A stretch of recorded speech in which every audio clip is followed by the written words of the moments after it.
Hey, what's good, everybody? Welcome back, Matthew Watty's channel. And just kind of looking at the camera, man, this background looks a little bit too dark. But it's fine, it's Monday, you know what that means. Time for real chat. So, nothing to show off for the camera, so I guess the lighting doesn't really matter for this particular type of video. As the t-shirt says, back on my bullshit. So last week, we actually got into the Afghanistan portion of my overseas deployments as a government contractor. For the life of me, I can't remember where we left off. So I might be backtracking, kind of talking about some of the same stuff that I talked about last week. That's fine. Some of it will just be a little bit of a refresher. ManTech. ManTech International Corporation, as I said, is one of those Fortune 500 companies, one of the biggest government contractors on the planet. And it sucked that I felt like 3.5 years that I worked for ManTech in Afghanistan, roughly between January 2011 up until about August 2014. I honestly thought that was a company that I would spend the rest of my career with. Maybe not so much overseas, but after 5 years, 6 years, something like that, maybe I'd come home and try to find a job stateside. The good thing is, with ManTech job, it only took about 2 years to pay off my house in Killeen.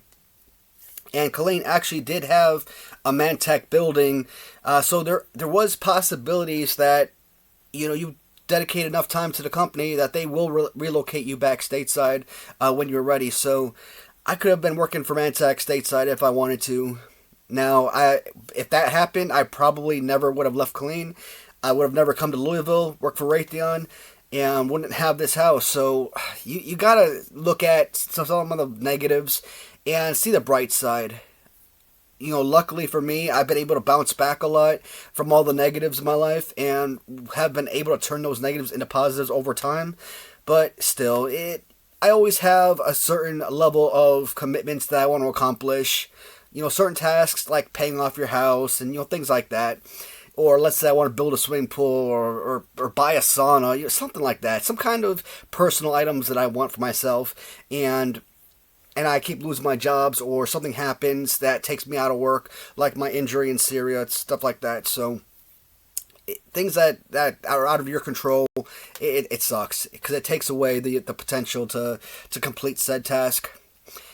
ManTech, first year and a half, absolutely love the company. I mean, like I said, bouncing between Herat and then going to Shindan Air Force Base. Shindan was my site. I set that up, logistically. Had my nice small room, but the way that I had it situated, it was beautiful. I mean, well decked out. I didn't have to spend money. I mean, that's an awesome thing about being deployed to places like Iraq or Afghanistan. You don't have to pay for meals. Eat at the defect for free. You got your own. Plus, it was special forces, so you go to the laundry room. They provide laundry detergent and everything. You don't have to go to PX to buy that stuff. So you could literally save every penny that you make while you're on deployment. I was doing my diligence and saving every bit of money I could. Not so much for the family back home, but that is a story for another time. It's like that every time, whether you're deploying as a soldier or contractor. So that was not anything really different. ManTech, after about the first year and a half, when we got our new site lead, I've talked about how the workload really started to pick up. And days where I was able to cut out of work at like 3:30, 4 o'clock, go to the gym, come back, shower, go get dinner at like 5:30, 6 o'clock, whatever. Those days were gone. More and more. And here's the thing, the more I did my job, the lazier it meant that other logisticians, other outlining sites had to become. Why? I went to the PX, I did walkthroughs, and I'd pick up mass amounts of supplies to add to my personal inventory. I would order supplies through the SAMZ system, which is the Army's repair part system, to order supplies for broken down vehicles, etc. So I was gradually building my stock. I mean, I'm probably like the only location in all of Afghanistan that had these parts on hand. And the way that ManTech operated with their system, you could actually click on other sites or search part numbers or national stock numbers and see other locations, their storage locations, their quantities. And on a consistent basis, on a daily basis, I was getting several parts requests from all over Afghanistan because I'm the only person that has the item. And a lot of time it gets frustrating. It's like I'm doing the extra legwork, ordering these items, going to SSA, counting everything out, picking them up, inventorying, and building locations for them on my site. And then the next day, they're gone. And I don't have any of those supplies for myself. One of the first things that ManTech teaches you, one of like the first days of orientation, if you have a hammer, and you're the only site in all of the country that has that hammer, somebody sends you a request, you have to fill it. Because, you know what, you may need that hammer tomorrow, but guess what? You don't need it today. And a site that, if you're in like Bagram and you're sending it to Kandahar, they need a hammer sooner than later. So you can't hold on to supplies in case you might need it for the future, even if you absolutely know that it's something that's used on a consistent basis. If you have it and you turn them down, you're basically in the wrong. So I always did my diligence to always build my stock, not only for personal use for my mechanics, but I also added extra in case anybody else throughout the country, needed those supplies. So when I say I was really smart in how I conducted business with ManTech, I mean, I could have been your ASL manager, authorized stockage list, or your supply manager or something of the entire country. I was just so successful in how I was working, how I was operating. But even with DCMA inspection and my enormous score under that audit, even the fact that I was single-handedly doing the work of 10 people by myself, it's like people don't ever notice you when you're doing good things, and they're only looking at any of the negatives. I got into it with one of the, sergeant for the Marines. Didn't really get into it. The issue was he knocked on my door late at night and told me to move some Air Force pallets, that they had a convoy coming in, and he wanted me to move it into the back of their laydown yard. And so I got my forklift, moved them, and that was that. And because I can't drive an Air Force pallet and a flatbed truck by myself, I could really only deliver, one pallet at a time. So I was moving pallets over to our distribution center, but I was doing like one pallet a day type of deal. I wasn't trying to get rid of them all. I didn't know that there was an urgency on it, and the chief warrant officer, a real piece of work. Guys, if any soldiers that watch my videos and watch these particular types of videos, don't be that guy. Don't be that asshole who sits in his darn office bragging to all these other soldiers and civilians about how he likes to get contractors fired. That is an absolute scumbag. I didn't lose my job with ManTech. That clown, I mean, he could have wrote a letter of concern on me, but ManTech, they ended up moving me out of that site. And for like 2 years, man, that was my baby. Nobody could have ever done what I did, and I've proven that. For the longest time, man, I said, hey, the workload is just so heavy, it's just impossible for one person to do all this work. And I always got the same excuses from ManTech leadership. We got nobody that we can send you. The second they moved me from our maintenance side of Shindan to the distribution side, they replaced me, not one, not even two, but 3 guys. And what's kind of funny is I was passing through Shindan later on, after I got back from R&R, and the new maintenance mechanic, new maintenance lead, he was talking about how the 3 guys that replaced me, all capable, all knew exactly what they were doing, in their jobs and whatnot, but running Shindan maintenance was a completely different aspect. Those 3 guys were so far behind, and it kind of brought a smile to my face, Because, yeah, 3 guys can't do what I was doing by myself. But at the same time, it's like, hey, these are your friends, your colleagues, and you don't want to see them struggle like that. But ManTech just does not know how to appreciate those who are actually good at their jobs. And here's another thing, guys. To kind of branch off of the subject of don't be that guy. If you're a soldier, and I was the same way, my first deployment, it's like, you're a soldier, you're at war, you're risking your life, and you're making pennies in comparison to what that contractor's making, and it's sick. At first. Now, by my second deployment, I actually had a better appreciation for what civilians do on deployments. So, I mean, if there were no civilian contractors there doing the work, not only would you have to do all the work that they're filling in, but you'd also still have to do your mission requirements. You may never sleep. I mean, that's how bad it would be. So, having civilians, whether they're DA civilians or government contractors or subcontractors, they're necessary. And unlike the Army, President tells you your butt's going to war. There's no ifs, ands, or buts about it. You're going to war. That's final. Nobody is forcing contractors to be over there. So obviously you have to pay them what they're worth in order to, bring people over that will actually accept those positions. And don't ever let a company tell you your value.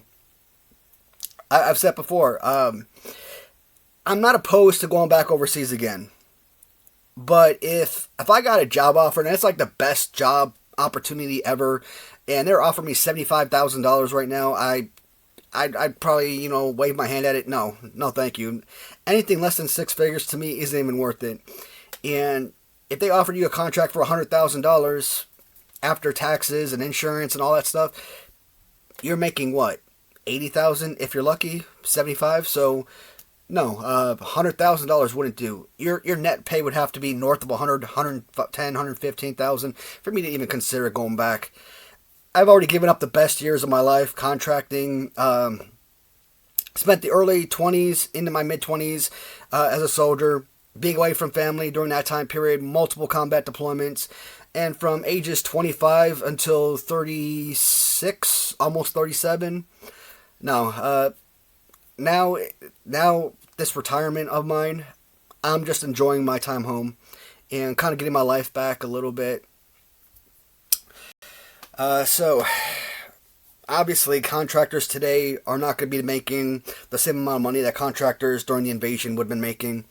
It's easy to see mechanics and helicopter pilots, stuff like that, It's easy to see those guys making $300,000 plus a year.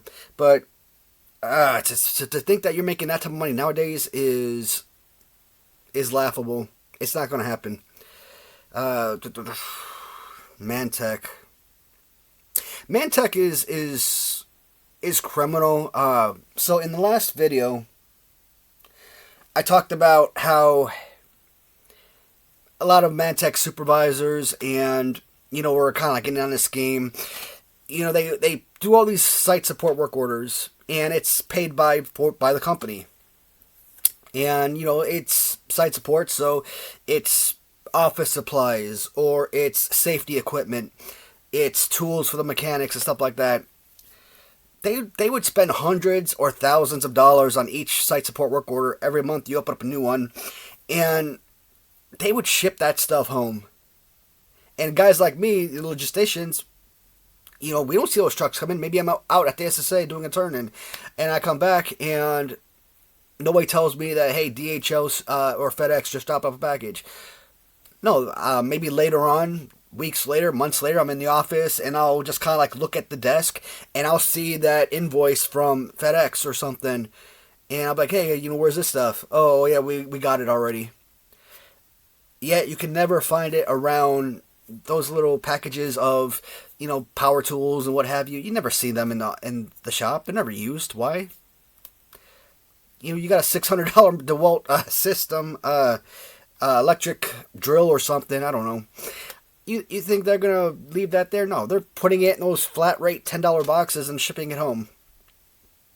So not only do you have to deal with that criminality, but think about this, and it's not just ManTech, it's literally every other government company you could think of as well. So, U.S. government gives each contracting company $500,000 per employee that they have, stationed overseas. So if the contract calls for 120 employees, guess what? They're going to fill 120 slots and $500,000 per employee. So when you go out and you think, okay, well, a company's paying you $100,000, you know what? I do more work at home for $9 an hour. Yep, I had that job too. So how can you complain? You complain because they're not giving you your value worth. You're still in a combat zone, living arrangements. It's not like being home. You can't just go out to Kentucky Fried Chicken if you want, or you can't go shopping in the mall or out to the theaters or what have you. So, you're still confined. You are a prisoner of sorts. Not unless you're laid off or you quit or something, but you're stuck in one central area. You're around the same exact people 24/7. So with personalities clash and whatnot, you're going to have blow-ups, even at your own friends. It happens. You can't work and live with someone 24/7 and think that, those mishaps aren't going to pop up. So the company banks, or they pocket 80% of that money. Even if they were to say, hey, we're going to keep 50% of this, could you imagine every single employee making $100,000 and now the company only took out half, which means they're getting $250,000 a year? I mean, in just a handful of years, I could have probably lived on those funds for the rest of my life. And when you actually work and you're making $100,000 a year, whether it's net pay or not, you think about the cost of living. You think about the things that you're putting towards that. It's really not that much money. So I used to laugh every time I said that. Guys who go to like New Jersey and have like 3 roommates in a small apartment, and they're making $120,000 a year and they're still struggling. I'm like, how is that even possible? And freaking New York, New Jersey, you can't go to these places because it's like 800 square foot home costing you $1 million type of deal. And that's insane, where I'll leave off at.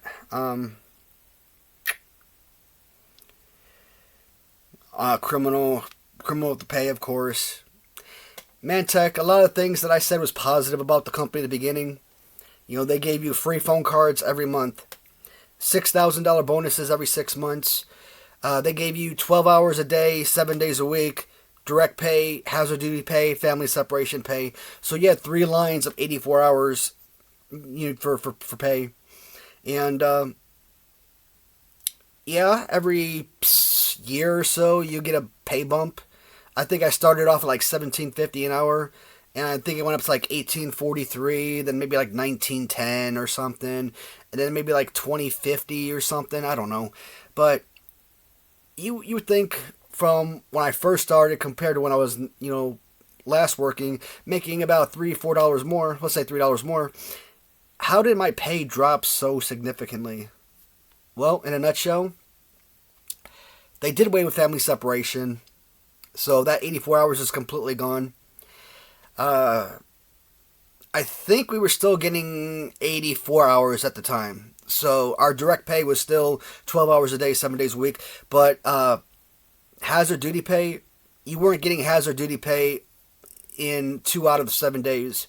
So if you put Monday through Friday, I think it was like 8 hours or 10 hours or something like that, and then Saturday and Sunday you just leave that blank. So even though your base pay went up, all the other hours that they gave you was gone.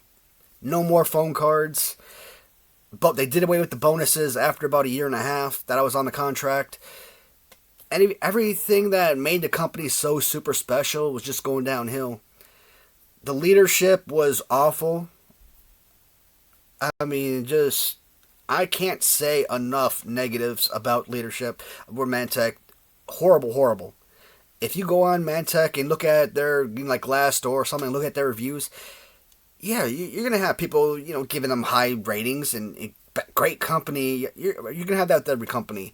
But look at the ones with the negatives, because those are the ones that are going to tell you the truth and how they really feel. And leadership is always at the very top of being one of the worst in the business. One of the clowns that got me fired from ManTech, I came back about a year and a half later with Lockheed Martin, and not only was he still there, he was actually the new theater lead for ManTech. I'm like, are you freaking kidding me? This scumbag, this douche did nothing but sit there, smoke, and drink coffee all day. I think he was hired as a logistician because he was friends with the program manager, and didn't know jack about his job, didn't know anything about any of our jobs, but he always tried to intervene and act like he was the big boss or somebody. I'm like, this guy's got the same title as the rest of us. He's nobody special. But because he was friends with the big boss, he stayed in the office with all the high ups, higher level guys. I hate that people like that get a leg up in life when they don't deserve it. I always say that karma is a real bitch, and it's going to come back on, you treat people like dirt, you're going to have dirt done onto you. But I saw that, I'm like, that's disappointing. I don't want this to be a crazy long video, not for the second video of ManTech, so, eventually I went from moving from the SOCOM maintenance side. I talked about going over to the distribution side, and I was starting to be the guy that, god dang it, I've had like this thing in my eye for like the last hour and keeps poking me in the eyeball. It's not sand or dust, I don't know what it is, but whatever. So all the guys from all over the country of Afghanistan were sending their excess supplies to Shindan, and the distribution center was in charge of getting all that stuff turned in.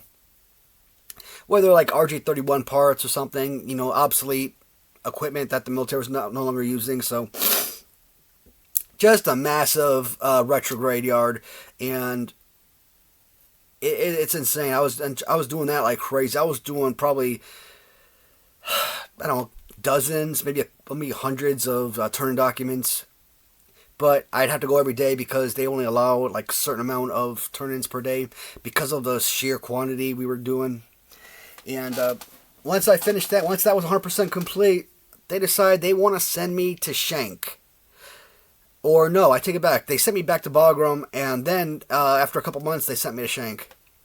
So FOB Shank is like northeast of Bagram Air Force Base, and the way I kind of look at Afghanistan as how I would look at the United States. And I say Bagram is probably like Maryland, maybe. Somewhere in the D.C. area type of deal. And Shank would probably be like Jersey or New York or something. Or maybe to say like Massachusetts to Connecticut or something. But Shank, they used to call Shank Rocket City because that darn place used to get mortared like crazy. I got to Shank in January of 2014. Maybe February. Maybe it was February of 2014. But either way, January, February, that place had to be the coldest place on the planet. I froze my butt off there. I love cold weather, but dang. It was run by the Navy, and that place was... I'm not even talking about, outside Shank. I'm talking about the actual SF compound that the Navy SEALs were running, and that compound was just a shithole. Small, defects sucked, just really wasn't any positives. And there was no shelter for the mechanics. They all had to work out in that type of environment. Didn't have a room to myself. I take it back. One of the guys that were sent down there, he resigned, and it was funny because I read his resignation letter on an email, and it said, how did he word it? I forget how he said it, but it was something like he basically was complaining about the living arrangements, and basically they weren't up to his standards or sort. And I thought that was hilarious. I'm like, dude, you're freaking in Afghanistan. What are you expecting here? You know, but I mean, I kind of see his point though. I mean, in Bagram, all the guys had their own rooms. They had their own bathrooms, so their own shower and everything. You know, maybe they had internet hookup or something. And, you know, those trailers, they're, you know, relatively long and whatnot. Those shoes that they got. So, yeah, I completely understand, you know, going from that and then living in this crap where there's no lights on and you're walking around pitch black trying to find the bathrooms and the showers. And then you got to take Navy showers where, you know, you're basically in the shower for no more than a minute and a half. It's winter time. It's freezing. I don't know about everybody else, but me, I don't care how cold or how hot it is. I like to sit there and soak up the hot water. That is relaxation for me.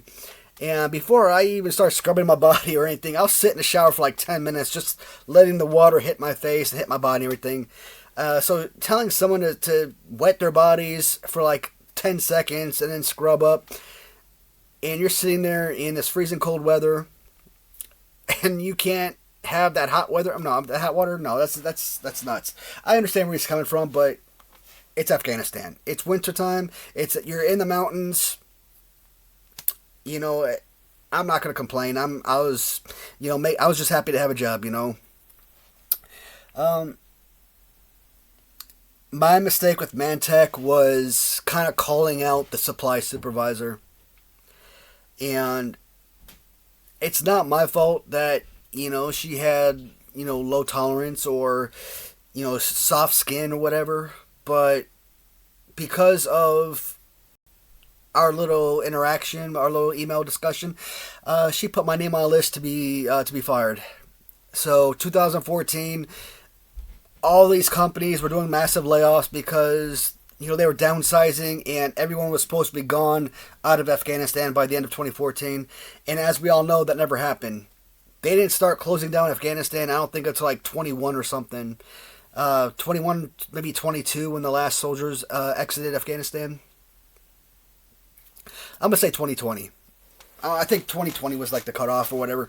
But anyways, my name was only on that list because of some stupid batteries.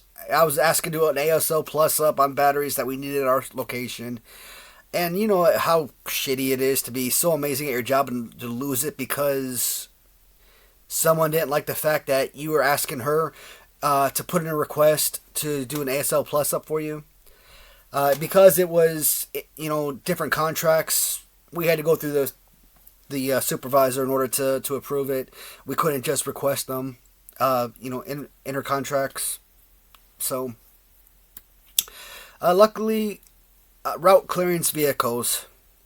So, SOCOM, Special Operations Command, is the Special Forces contract. RCV handled regular Army, you know, vehicles and storage and whatnot. And so I just basically walked across the street and went to ManTech RCV. And I was there for a few months. Now, mind you, I thought I was going home. So when I was in Shank, I sent everything, you know, I mailed everything home. I kept a few essentials to cover me for a few days until I flew back home. Once I got to Bagram and we were told about RCV having job openings, you know, a bunch of us were picked up to go over to RCV. I wasn't going out and buying new clothes and buying all this extra stuff. It just wasn't going to happen. So, I talked to the theater lead and asked him if I could use their washers and dryers. Explained the situation. You know, he's like, hey, I understand. You know, just don't give out the gate code to anyone. Cool, no problem at all.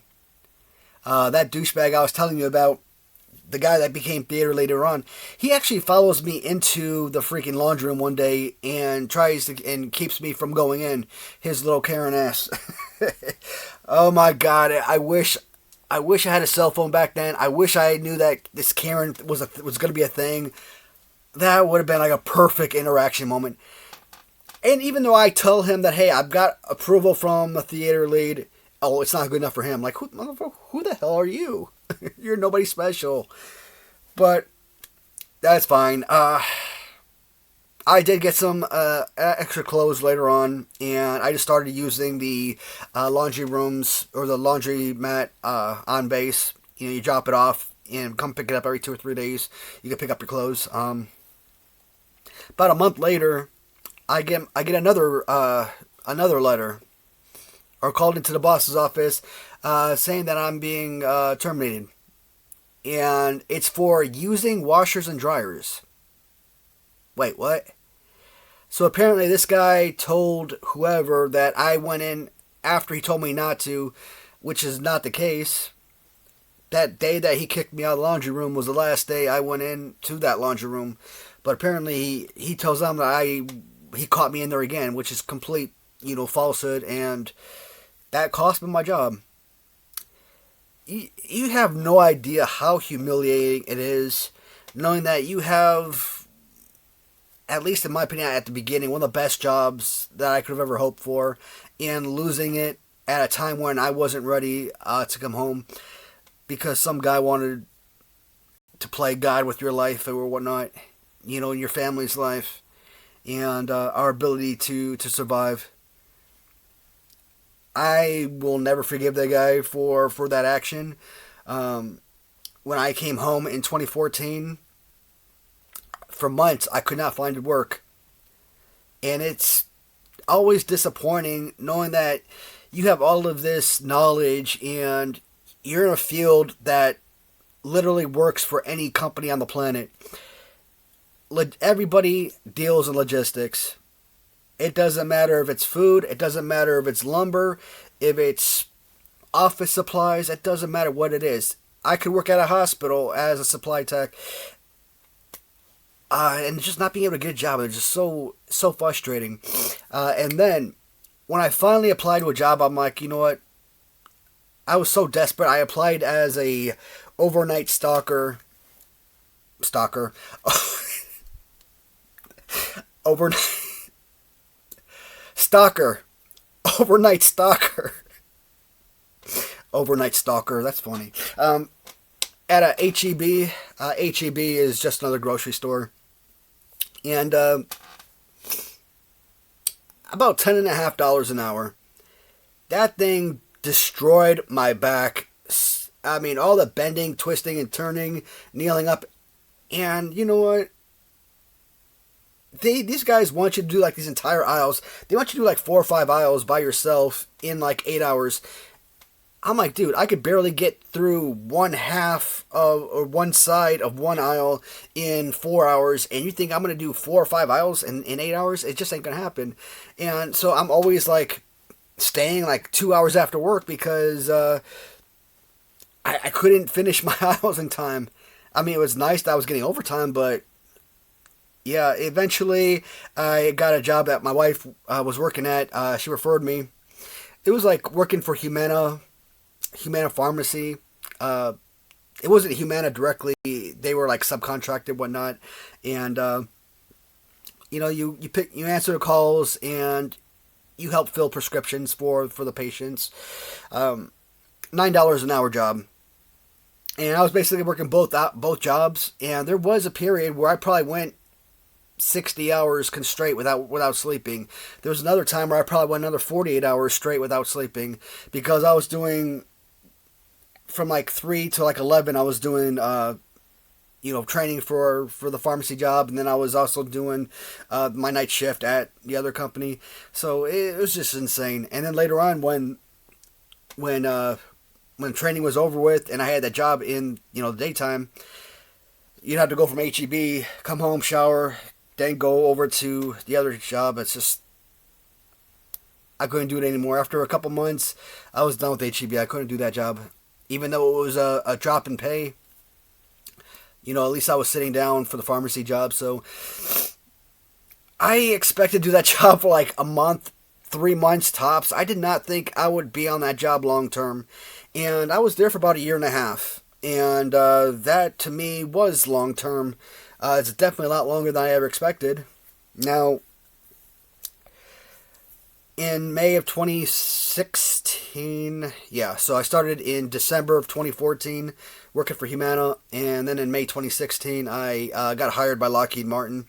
And this is actually where I close this video, because in the next video I'm going to talk about Lockheed Martin, and obviously I've worked for them twice, so you know, just like any company, you're going to have your positives and your negatives.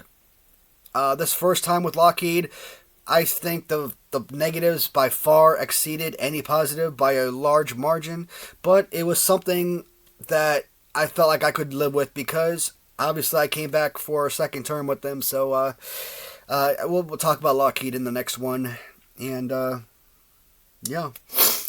Guys, I know that these videos aren't normally what most of you guys come here for, that you prefer to see the collections and do reviews and stuff like that, but I do appreciate you guys bearing with me while I, kind of get into some of these more, I don't want to say more important real chat videos, but it's just something that, it's important to me, and, I guess it's kind of fun, kind of educating people and, giving them ideas of what they can expect as far as military service, or what they can expect as government contractors, and, it's just one more way I can help someone out. If they have questions, it allows me the opportunity to give them information to the best of my knowledge or my experiences. So, as always, guys, thank you so much for watching. Please feel free to comment if you'd like. If not, no worries. I will see you in the next video. Goodbye, everybody.